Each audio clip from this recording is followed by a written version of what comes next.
Hi, this is Comet Troy. I woke up this morning to 54 and sunny with highs in the mid-60s today. It's a beautiful Sunday day. I'm here on site at Linden Camp near Linden, Tennessee, where I have 35 acres of undeveloped prime Tennessee woodlands. I'm in the process of making a full hookup RV site on it. If you watched my video yesterday, you would know that I went into town and got some diesel fuel and was going to drive out here and try to put my RV on site for the first time. And I was concerned about getting stuck in the mud. Well, here's what happened. I ended up driving out and I ended up driving out, and things have changed a lot since I was out here last time. Number one, they've cleared the right of way for electrical service, and the road is much more opened. Now mind you, this is a county road. The county road. Can you imagine getting two cars side by side down here? I don't think you could do it. So I pretty much took up the whole road, taking my RV down there, and I arrived on site in front of my property, where my neighbors came out and met me. They asked me if I had some trouble, some breakdown. I'm like, no, I'm your new neighbors. And they're like, oh, okay. And after we did some small talk and introduced ourselves,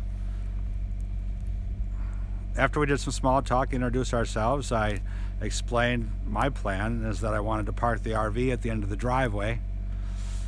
Number one, so I didn't get stuck in mud. And number two, I wanted to make myself available for neighbors that maybe wanted to stop by and say hi. Possibly some other new property owners who are moving into the area, and some locals and whatnot.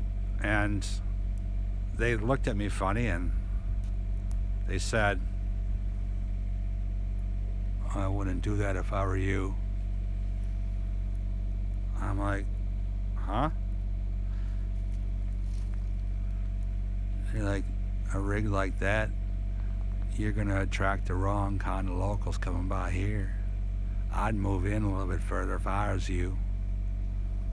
I'm like, oh, okay. I'm not sure I'm ready to move in further deeper into the property just quite yet. I got to clear some trees and get the site ready and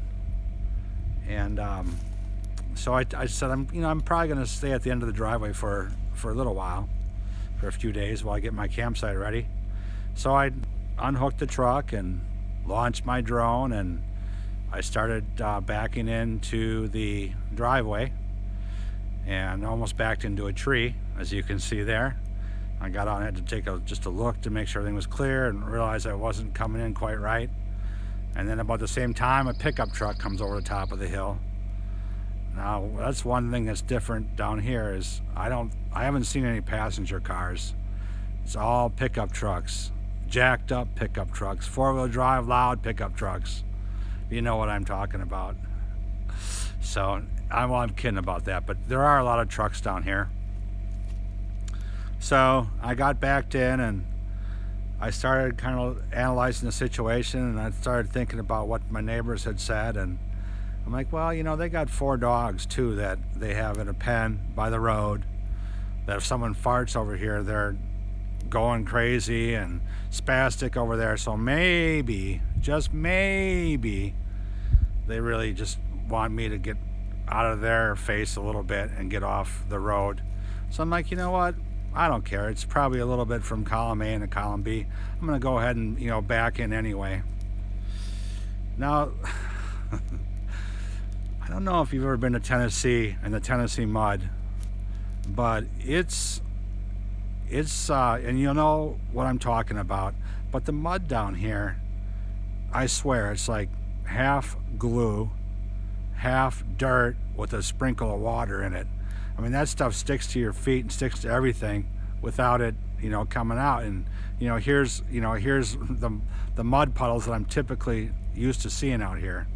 So I actually backed in just before this mud puddle, and I'm situated on the road, on my road, my access road, and I need to clear out this campsite some more It was originally cleared out by the developer. The developer came in with a forestry mulcher and a bulldozer and just did a half-ass job, you know, preparing this site. I guess they just wanted to kind of show the view, but not really, you know, do much more than that.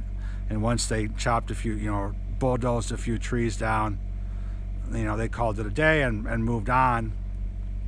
So I decided to, you know what, I can probably make this work. So I lit a fire, and it's still going behind me. You can maybe see it there. There it is. Had my first picnic lunch out here with some Kaneka sausage. So I made my fire here, and my concern quickly shifted from oh my God, it's too wet, to, you know, muddy, to get stuck, to like, oh my God, it's dry, there's pine needles everywhere. What if I start a forest fire? That would not be good. But I went ahead and started the fire anyway, and was really careful. It never got out of control. I didn't have to go stomping any, you know, runaway flames out. Yeah, I mean, it was, I did a good job patting myself on the back, and I got everything burned, and cracked a beer and sat down and was enjoying my fire. And they have this thing out here called a holler. My land is on top of some ridges that are surrounded by valleys. And the valleys are called hollers. So I'm having my campfire, I'm having a beer, and I hear this crackling, the wood fire crackling, coming from down in my valley. I'm like, oh my God, I started a fire. What am I gonna do now? I don't even have a hose. I don't have any water. I can't even put the damn thing on. I'm going to call 911. I was totally freaking out. So I got up from my lawn chair and I looked for flames and smoke. I didn't see any. I'm like, what is going on here? Well, here, I figured out that's why they call them hollers, because they holler back at you. They echo. So the campfire timbers I heard crackling in the background was from my fire, but it was echoing back to me from the hollers. So I'm like, oh my God, this is just too weird. And I actually got up 3 more times after that just to look to make sure there was no smoke or fire down in the hollers. And it kind of freaked me out. I'm glad there wasn't any fire. So that was my day yesterday. Today I planned on doing this video, work on how to edit videos so I can have more than, you know, one video at a time in picture-in-picture mode. And I also want to get out my sun generator to harvest some sun power, so I don't have to run the generator so much. If you like my videos, subscribe, like, follow me, and I will be doing more videos. Hopefully one a day is my target. I might not actually make that because I actually have a day job, so I'm pretty busy. But I hope you do follow me, and I will see you in the next video.